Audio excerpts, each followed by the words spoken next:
Hey, good morning. It's good to see you today. My name is Philip Thomas, pastor of Journey Church here in Elgin, Texas, along with Tom Burns with Redeemed Idiot. This is our Revelation recap as we were here last night for our Revelation study. We're continuing that path through Revelation at I wouldn't say snail's pace, maybe a sloth. A sloth. Let's go with sloth. Yeah, it makes it pass over a road faster than a snail. Yeah, there we go. Yeah, not much, but it does. And it's not as slimy. So I'm not being slimy. Okay. Yeah, that's true. That's true. So we're going at a sloth's pace, but there's actually a reason for that. Yeah. And we could go slower. We could go slow.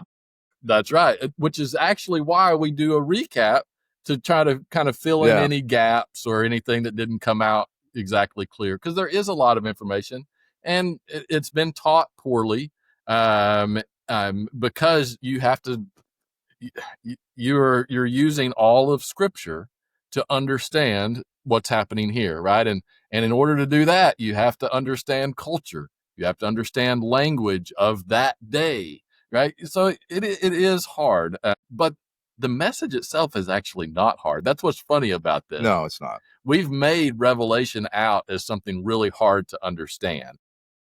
It's actually not when you're viewing it from a historical, biblical, chronological progression of the concluding redemptive arc of history. Exactly. That's why in the introductions, way in the beginning, I made the statement, in order to understand Revelation, you got to understand there are 65 books of the Bible. But to put that in more of a thing is, if you were, let's just hypothetically say you're someone that never studied the Bible, and you got a Bible, and you're like, I'm going to start with Genesis 1:1. And you went through systematically and understanding what it's saying. Maybe, yes, unfortunately, in today's time, the language, the transliterations are not always correct. So doing a little study into, okay, what does this actually mean? Look at the words. Oh, this is what it defines as. And you went from Genesis 1 and went all the way through Jude. And by the time you finish that, and then you show Revelation, you wouldn't have to go back into the rest of the Bible. It would already, like, oh, this is talking about this, is talking about this. Oh, that answers this. Is that it would be that simple. Yeah. You could just keep reading and it would be simple, but we can't do that. I don't have time to do 65 other books of the Bible and break those all the way down. But people do have an understanding of the Bible, so I don't have to kill it. Right. But for those that don't, I do have to go back and break down things that are sometimes mistaught or not read or not whatever. Mm-hmm. So that when you're talking Revelation, it's like, oh man, all the answers are over here someplace. Yeah, they are. So you could go on your own into Revelation and go, okay, I'll put this on my table and here's my Google Translate. Even though it's not perfect, but here's Google Translate. I'm going to start running through Revelation and where is this talked about in the Old Testament or whatever? Yeah. No, that is why it's methodical. It's important. And because we take this seriously, we actually believe that the Bible, what it says is what it says, right? That it is true. And it is not just even parables. And we're going to kind of get to a parable right today in Ezekiel. Even the parables are proclaiming an eternal truth. And many times they are prophetic in nature as well. Oh, yeah. And we do have to wrestle with which ones are prophetic and which ones are not.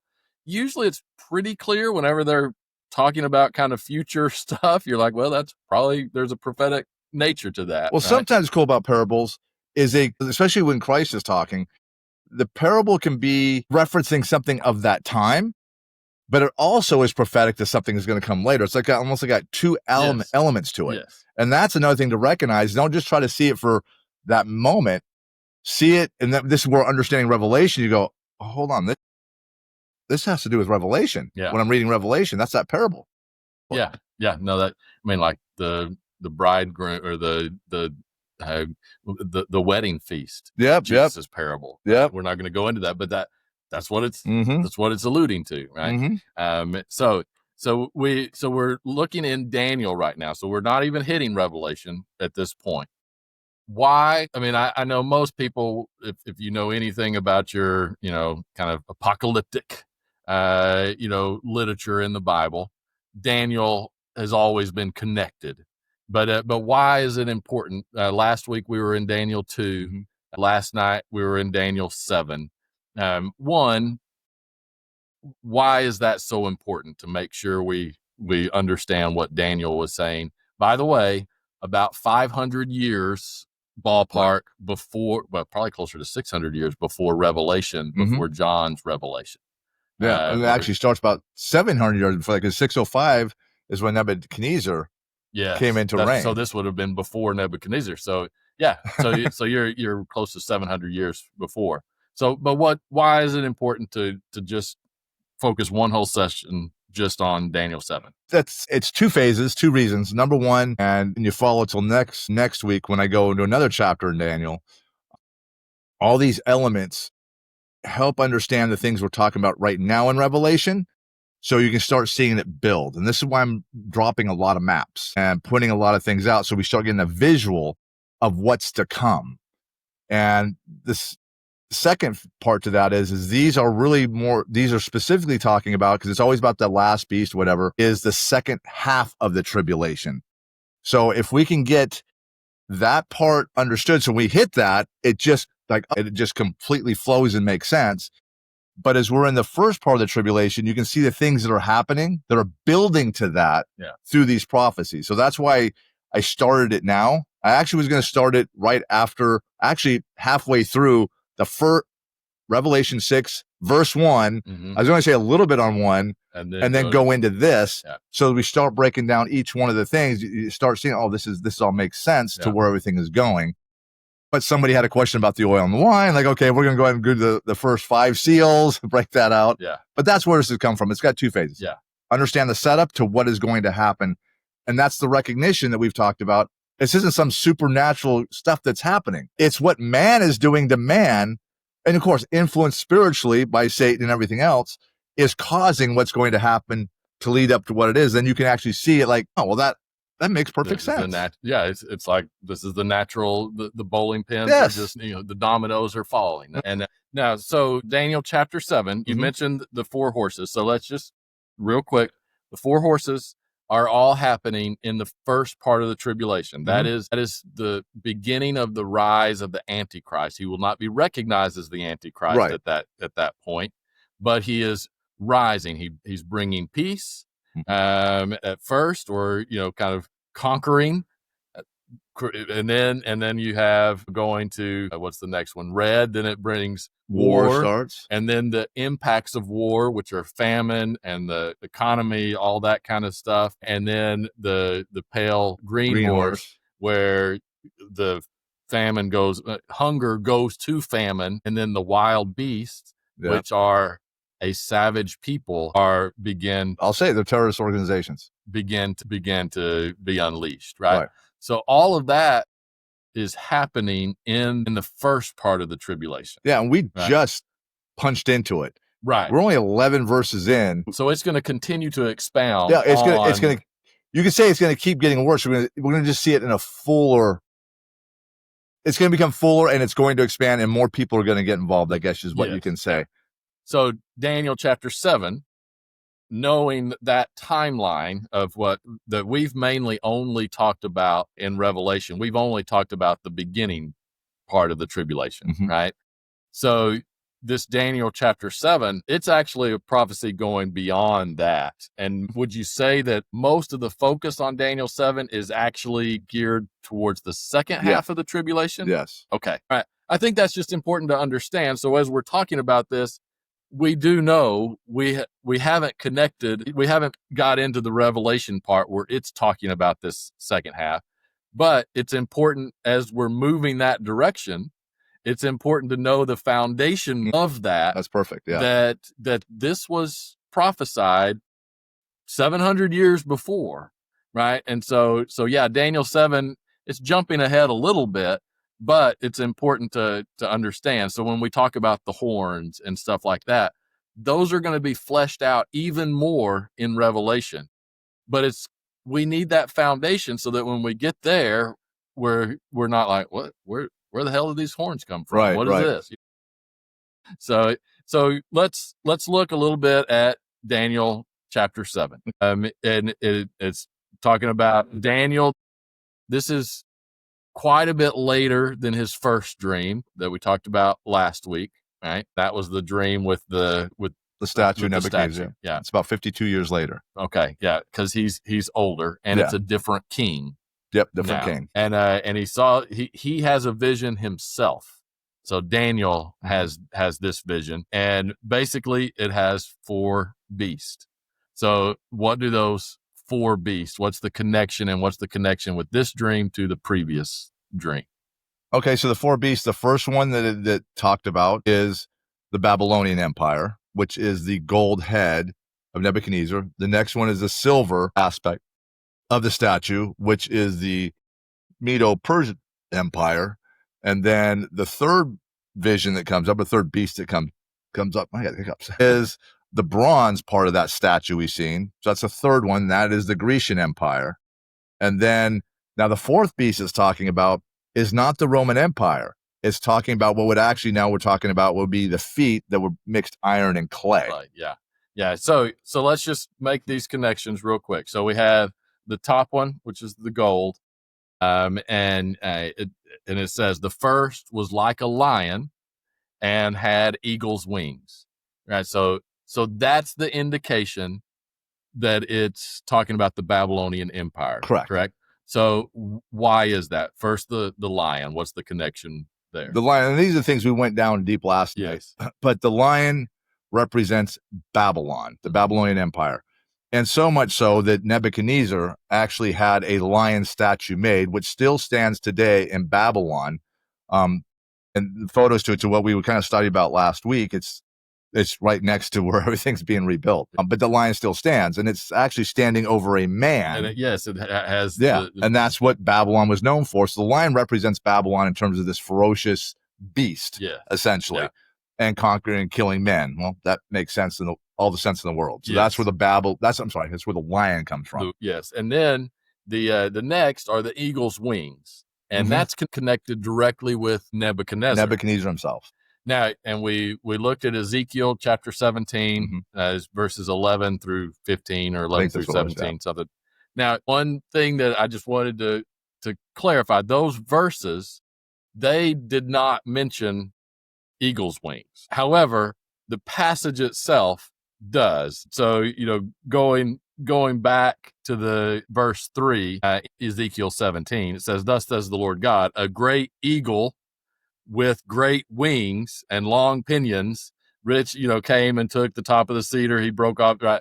So that is the setting. Ezekiel 17 is a parable, but also prophetic, talking about Nebuchadnezzar himself. Yep. So that's why.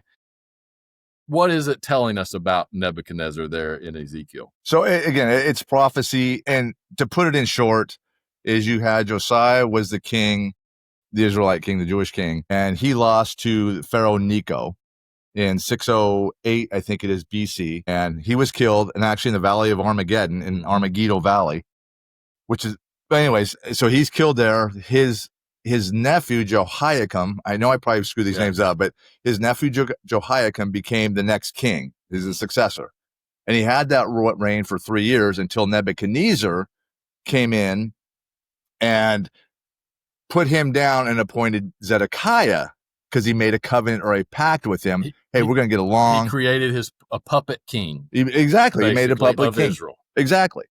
So they made a covenant. We're going to get along, blah, blah, blah. Zedekiah violates the covenant with Nebuchadnezzar and goes back to Necho. He sends some people to Necho. Hey, send me horses and armies. And it was to defeat and take down Nebuchadnezzar in this Babylonian Empire. And it didn't work out well for him in the rest of the story, but that's where that comes from. And the 2 eagles that are mentioned in the beginning, like you just read one of them, the 2 eagles with the wings, one represents Necho, who was the Pharaoh of Egypt, and the other one was representative of Nebuchadnezzar. Yeah. So when you get into 11 through 15, it talks about it. Now it kind of like summarizes that parable of who is who. Nebuchadnezzar represents one of those eagles. The second eagle that's talking about with the wings is representative of Nebuchadnezzar himself. So which then fits directly with Daniel chapter 7.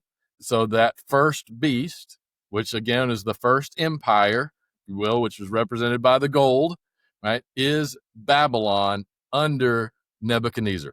And he was the one who attacked and assimilated power first. I thought this was interesting. You show lots of maps and stuff like that. We're talking about basically the same area and the empires that are taking over that same area, right? But they just change names, right? Pretty much. Generally speaking. Now, there's some expansion. Yep. I'm not saying there's not, but we're talking about the same area. It's basically that area around the Mediterranean Sea and then out towards present day, possibly the Afghanistan area. Goes up in that area. You know, that it doesn't quite get to China, but that's the area. And I do think it's important. You know, I know all of us fell asleep in geography in high school. And for many of us, that was a long time ago. So for some of us, even longer. Even if you were awake, you have probably, and we hear about all these countries, and with all the information that we have access to our fingertips, it's amazing when you actually sit down and like look at the map. And it brings it to life. All right.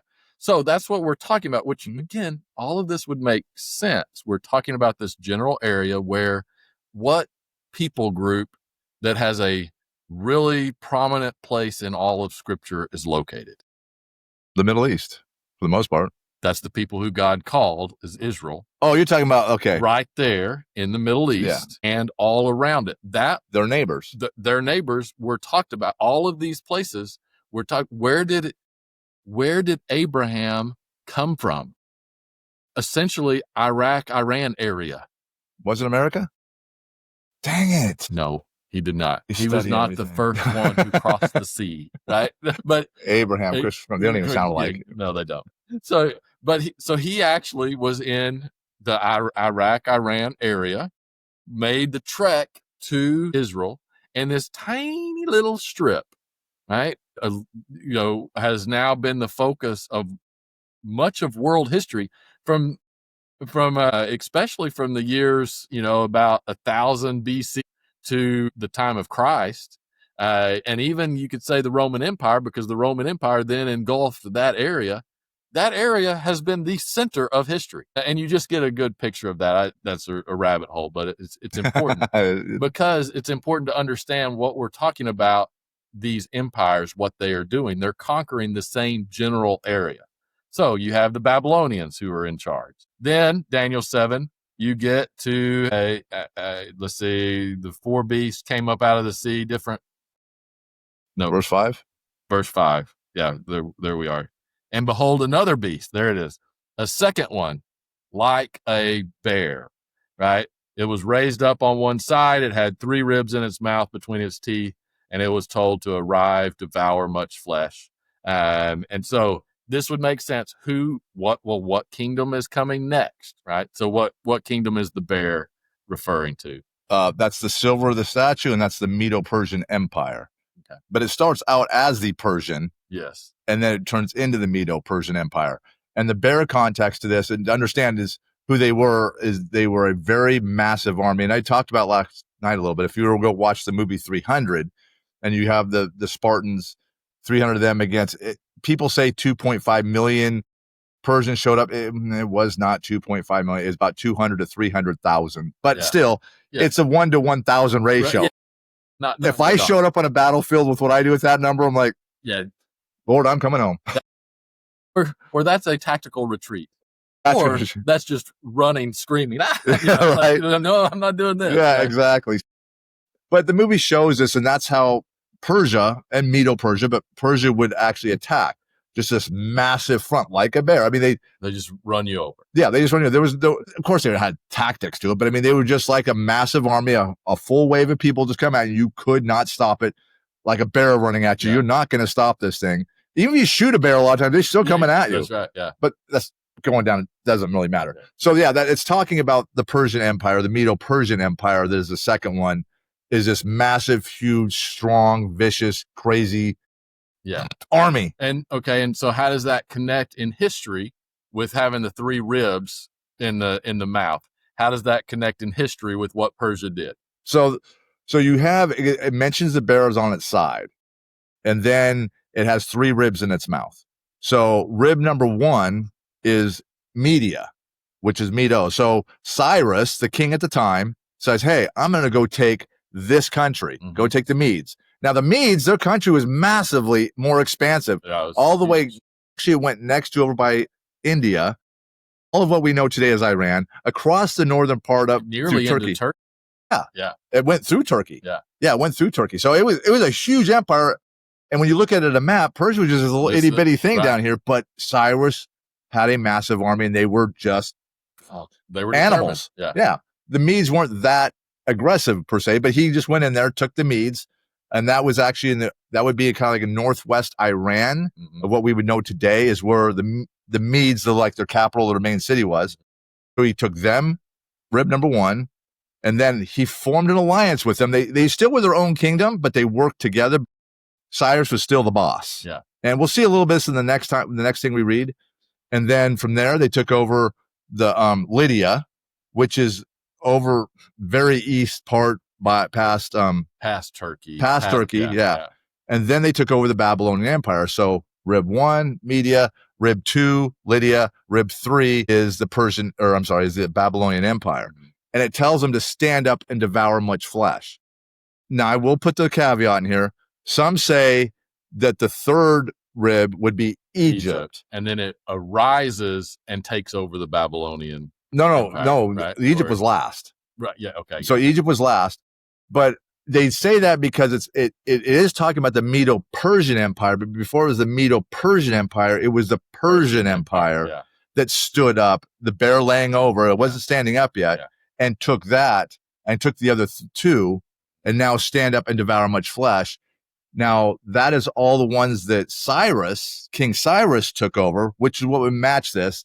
Then go devour much flesh. They went after Egypt next, but that was his son, a different king.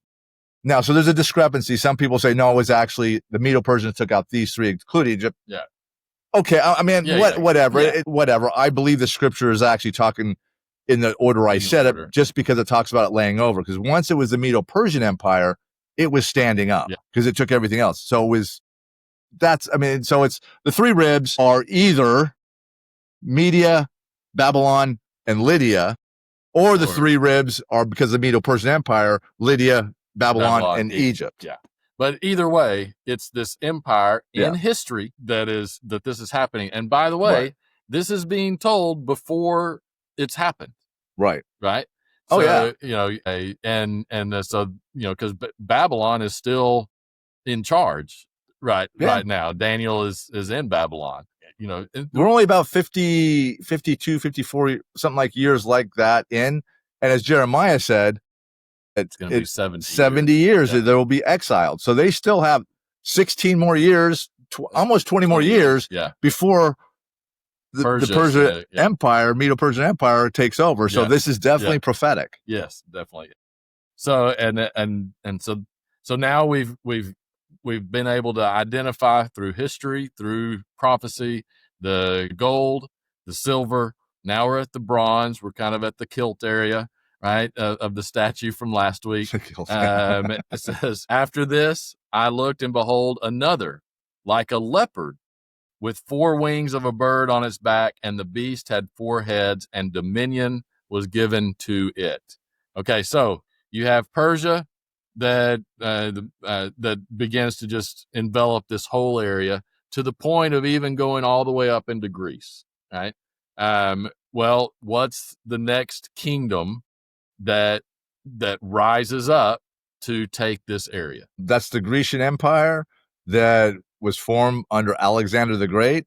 They already had Greece, duh. And to put this in a visual, it'd almost be like Rhode Island going to take over the rest of the United States by size. And he did. And it's because he was a tactical military genius. He didn't stay under the concept like, I'm just going to build a massive army and just push through everything and take it, because he couldn't. Right. So he had to look at it from a different perspective. He had to think of speed, tactics, doing things that are completely almost like a guerrilla warfare type aspect to it, unconventional warfare. No more lines. Yeah. Because my few guys are not going to wipe out. And this heck goes back to the 300 movie. Might a Few Guys is not going to wipe out hundreds of thousands of people at one battle. So he would move the leopard, the wings, he would move with great speed and intelligence. And it's the best way to say it. He would attack little bits of armies. He would do things that was unprecedented. If he knew they were going to attack, he would attack before they actually could set up and prepare. I mean, go read the history on it. It's insane what this 20-something-year-old dude did. Insane. And I'm surprised we haven't taken his playbook as the United States, because he understood something I don't think we still get on how to be that tactful and that just strategic. Yeah, just insane. And what he did, I mean, talk about changing the world. All of these things are major world-changing events. Yes. But what he did is he started conquering from the west, right? That's where Greece is, and he conquered all of that area. Just conquered Turkey, came down Israel, what the Palestine area, the language that we would use today, right? All of that area would go into Iraq. He would kind of stay in Babylon, and that's where he actually died, is in Babylon. But they continued to conquer the whole, what used to be the Mede Empire. All the way, and took part of what we now call India today. Yes. So he wasn't playing. It was the largest thing that you can ever imagine. And what was interesting is after his death, that naturally basically became the Roman Empire over time. It took it a little bit to get there. It did, but if you look at the Roman Empire, it doesn't include everything out to the Persia side. No, it doesn't. It's just around the Mediterranean. The Med, yeah. Yeah, because that's where the four heads come in here of this beast, and that was his four kings. His four kings. His four kings took up, which would be around the Greece, Lydia type-ish area up in that corner. And then he took over what would be the Babylonian-ish area. Then he had another king that took over would be the Persian area. And then he had another king took over Egypt, which is the Ptolemies that I kind of went into last night. People were like, oh, who's the Ptolemies? Ptolemies. Cleopatra. Yeah, that's where Cleopatra came from, the very last pharaoh. So that's where that came from. And those generals, so I didn't go into this last night, those generals kind of fought for themselves. Right. So the Grecian Empire was collapsing on itself. Yes. And to bring in the Roman Empire, they never really had a massive battle. There was a battle of Corinth that only lasted hours. And then they went into Corinth and took the city over. And that's where the Roman Empire actually kind of owned everything. Yeah. But it wasn't this massive sweep. Okay. That was the point that I'm my bad. No, that's perfect. Because we typically read a lot into Revelation and putting the Roman Empire as kind of a primary place in Revelation, right? And you talked a little bit about this. We need to be careful with that, because there is a difference with how the Roman Empire came into being, right? We're not diminishing the power of the Roman Empire. Right. But the way that the Roman Empire came into being was not like these other empires. It wasn't a massive military conquest. It was. That's right. It basically was these areas. They all kind of fought amongst each other, and then they kind of had treaties with each other. And okay, you can still kind of rule this, but you know what? The one that rose to power was the one out of Rome, right? The Ptolemies still ruled in Egypt, yet Julius Caesar goes over there and he kind of exerts, and he says, yeah, y'all rule, but I'm the big dog, right? So, and Cleopatra played that and started betting with Julius Caesar. Yes. She was a smart woman. Yes. And then the next guy who, after Julius Caesar died, you have Mark Antony, right? And she was with him. And she got with him, right? But she knew she needed to, because they were not the most powerful, yet they were part of the Roman Empire. Does that make sense? Yep. But Rome never actually conquered them. Not in that instance, no. Right. Oh, no, they never did conquer them. Yeah. That's what I'm saying is Rome never sent their armies to conquer the Middle East.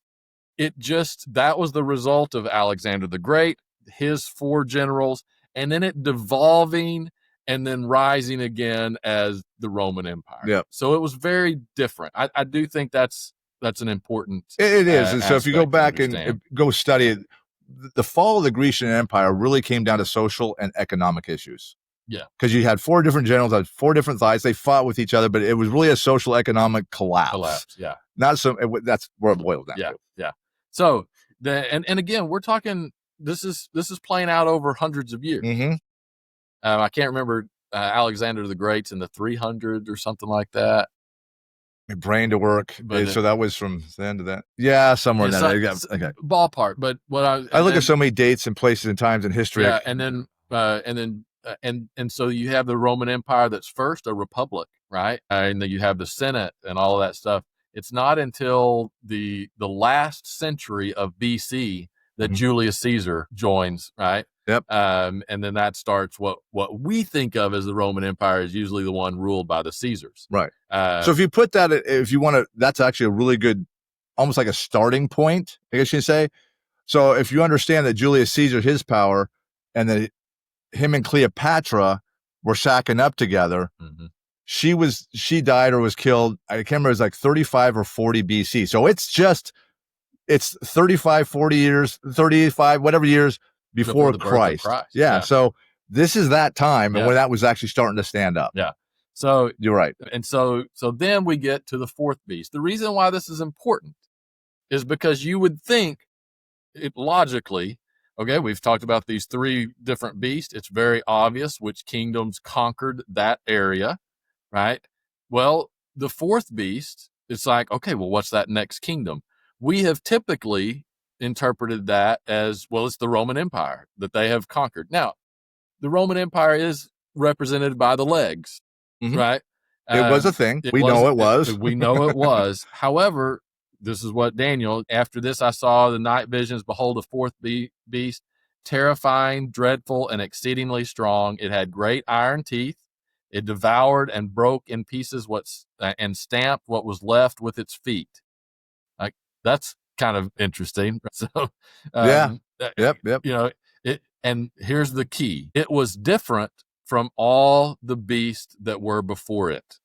Okay. So there's something different about it, correct? Yep. Right. So do we want to flesh that out, or is that pretty self-explanatory there? It's self-explanatory. So because I broke out down 3 different times the word different is used in this, and I broke it down and it really, honestly, to put it in true context to what it's saying. Now I could have used the term different and just like, I'm going to lead people down this road, meaning different in the essence that it would have nothing to do with the Roman Empire.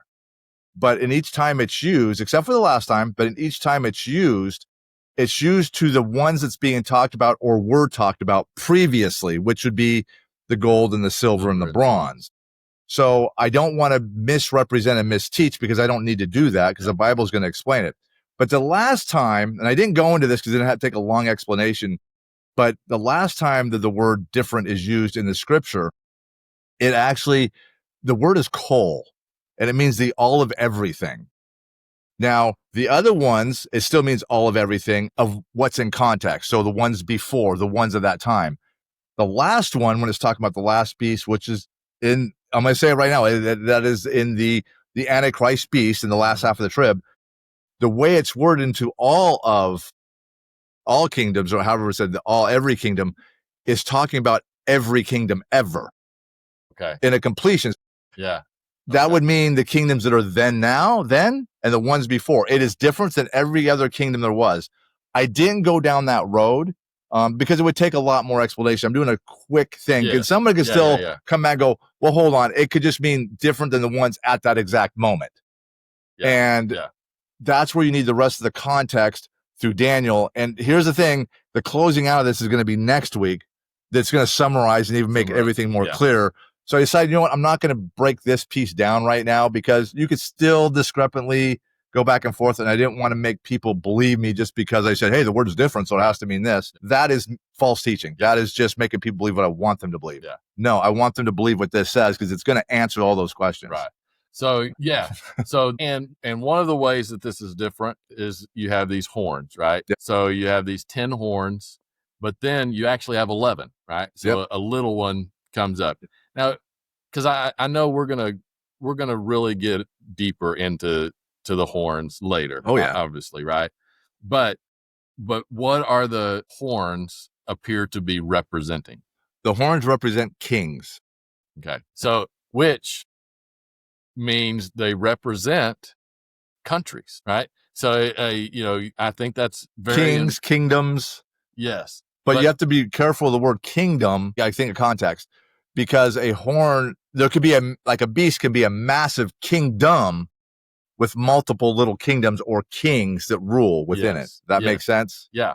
So, no, that's right. And you used an example of the United States, right? Of, okay, you have all these states, and so there's 50 horns, right? And the prophetic nature of this, and remember, this was written back 700 BC, right? And it's actually talking about the second half of the tribulation, right? So it's still talking about this has not been fulfilled yet, right? Where the others have been fulfilled, but this one has not been fulfilled. So to understand in our mind, it'd be like having a 50 horns, right? And so those are all their own little kingdoms.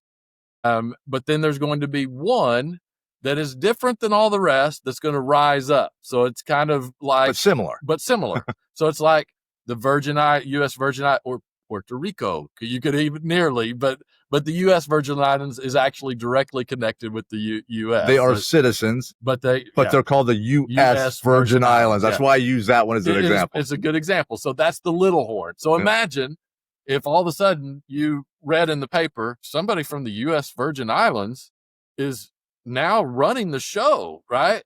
They're the guy, right? And everybody's listening except 3 of the horns. And that guy is going to basically say he's going to send the National Guard in to those. Don't be thinking this has anything to do with Trump, because people might not be going, no. It is the U.S. It's not. But this just helps us to understand. So again, you have the horns, a little one that's associated comes up, right? And then there's 3 of those 10 horns, right, that can't do it on their own. They're not doing a good job of ruling. And so the little horn is going to basically just take them over. Okay. So what that means is that eventually, when we get to the tribulation and the end times of the tribulation, there is going to be an area in the world, which if you can't tell by context clues by now, and maps, that area is the area around the Middle East, right? Up into Turkey, all of that area, Egypt, all of that area, all the way out to Iran, Iraq, Afghanistan. Okay. We're not hiding the ball here. But what you will eventually see at some point is there will be a ruler that will arise from that area, from a what many would probably consider a small area that didn't have a lot of influence and now all of a sudden does. And it is going to unite, if you will, 10 different countries from that area, right? And then 3 of those countries are just not worth saving as they are. So that one little one is going to take them over. Yep. Is that a simple analogy? That's a perfect simple analogy. And so in the words here, like the part you're reading right now says plucked up by the roots. That's a good thing. That's a good analogy, or a good translator, like he's pulling them up. And then the next time he used the word fell, and this word fell, we won't go into what I did last night, but the word fell is not like yet literally like, oops, I tripped, that they fell from a power and authority. And the last time it talks about the 3 horns, it talks about them being humbled. And I'm only making this point because the movies out there depict that they like get killed or shot. He's like this bad guy at that point. Like, he is a bad guy, but kills him. And then it's always connected to the UN. It's always connected to the England or something that way. Yep. We're the Bible, and we're kind of making the case that the Bible is talking about this same area the whole time. All these visions are geared towards this same area. Exactly. So it would make sense that the last beast is still going to be dealing with that same area. And it's dealing with the same area. Yeah, the same area. And since you just said that, think the Bible context since the beginning. All right. Who is, besides Christ, who's like the main character throughout the Bible? The Israelites. Yes. Who keeps oppressing them? No. So just think about that for a second in that area. And we talked about it's the Arab people. It's different tribes, different names at different times. But Arab is not a derogatory term. No, it's not. It is just a people group. So now the Persians may not have considered themselves Arab, but they still are from that line, right? That people group. And that's what we see all the way up until today. And those first three kingdoms, they would have not had anything to do with a religion that was attacking Israel. It was just people groups. Now there is a religion that is attached to the majority of people who consider themselves Arab. Yes. And especially in that region. So it makes sense that would. Yeah, we're not being hateful. No. Here's what the Bible says. Yeah. So, I mean, that gets us all the way through for the most part. We need to wrap up here, but anything else specific and Daniel he's talking, this is a vision of a big picture of how things are eventually going to happen. Right. In anything yeah, just else. One thing, because we are using the word Arab. And I know this is talking about a people. This isn't a derogatory. People are Arabs. They claim to be Arabs. Or I'm Arab. I'm of Arab descent. All these things. So this is not meant in a derogatory thing. But there's arguments out there that the Arabs didn't exist as far as being called Arabs. But then when I was even doing research on this, two things to note. When I was doing research on this, even though there's that claim, there is a claim out there. There's a belief that the Arabs came from, I think it was 50 to 75,000 years ago. So you can't say Arabs are not in this time when you're claiming that they are 50 to 70. They've been here forever. Yeah. Even before the Israelites. Yeah. That's one aspect to it. But the other thing I brought up last night, and it's mentioned multiple times in the Bible, and we just don't understand the language behind it and find the context. So as Moses was leading out of Egypt from Pharaoh, it says he took the Israelites, he took animals, and he took a mixed multitude. So there's three elements that are moving out with him. So the word mixed multitude, or the word mixed, is actually E-R-E-B or M-E-R-E-B, which is Arab. Which it's funny because it's like, hold on a second. You mean there were Arabs by title back then? Yes, they were. And now it means, well, it goes into a lot of meaning, but it's a nomadic, desert-dwelling people. And it translates directly to Arab. So the ones that he was taking out, he took the Israelites with him. He took some animals with him because they got to eat and probably sacrifice, do all the little things. And he took Arabs with him. Yeah. Now, these Arabs would have been those that followed or believed in or could co-join. Like, hey, because there was connection there. Right. They weren't always at each other's throats. It developed more and more over time. Because you got that time. All the sacrifices and all the things are not happening. Right. They've been slaves essentially for the last 400 years. Well, they weren't the only ones enslaved by Pharaoh. Was it Isaac? No, Jacob and his family, that because he had the 12 sons. Yep. They're the ones that they moved to Egypt because Egypt had food. Well, guess what? There would have been a lot of other people groups that moved to Egypt because Egypt had food. Then 400 years of slavery. And then they end up going back, and they're all slaves together. So they bring these people back, but God only then directs the 10 Commandments, his promises and stuff, just to the line that flowed from Jacob and them. From his prophecy to Abram, which became Abraham. Yes. Yeah. So, but so at that time they were kind of all in it together. Exactly. Yeah. So that's where that comes from. Yes, the term, when I use the word Arab, I'm not being derogatory. No. This is the biblical term for these desert-dwelling nomadic people that are not Jews that are known to be what we call Arabs. Yeah, very simple. Yeah. And guess who the God of all creation, who gave us this wonderful biblical book that is the story of redemption, guess who he also wants to believe in him and to accept Jesus Christ? The Arabs. Yeah.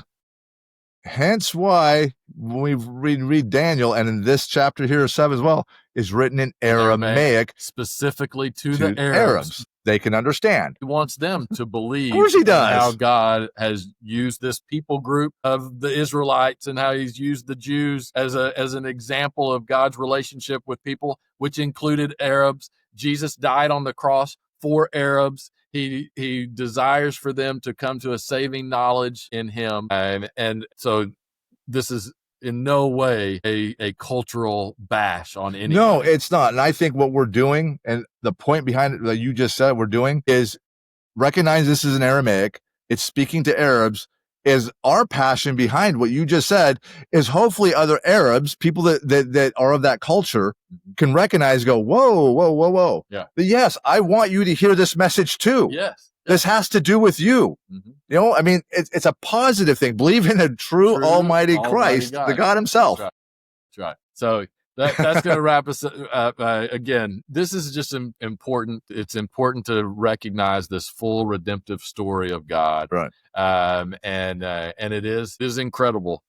Again, how do we really think that Daniel made up this vision in 700 BC, and then somehow John made up a vision as well that took some of the elements of Daniel, but actually was also different? And so did John forget to plagiarize completely so that he could trick us into making it seem like there's a God that's behind all of this, right? It is incredible. Remember this, that actually happened after the time he was actually boiled in oil. That's true. He just lived through it. Yeah. Oh yeah, I'm going to keep doing this. That was a good bath. Yeah. I want another one. Get it hotter next time, right? This is all true. And we believe that it is true and that it is literal. And I know that we'll say it again because we acknowledge this, that puts us on the outs with anybody who doesn't believe in God, for sure, right? But the reality is we know that we're a small minority even within our Christian culture that actually says, no, I think all of this is literal, right? Mm-hmm. Not just that Jesus rose from the dead. That's obviously literal, but the full story is literal and is going to happen, whether it happens in our lifetime or not. That's not our job to call, but it's going to happen in a literal way. There's going to be a literal 10 countries that one other country comes in, right? All of that is literally going to happen, right?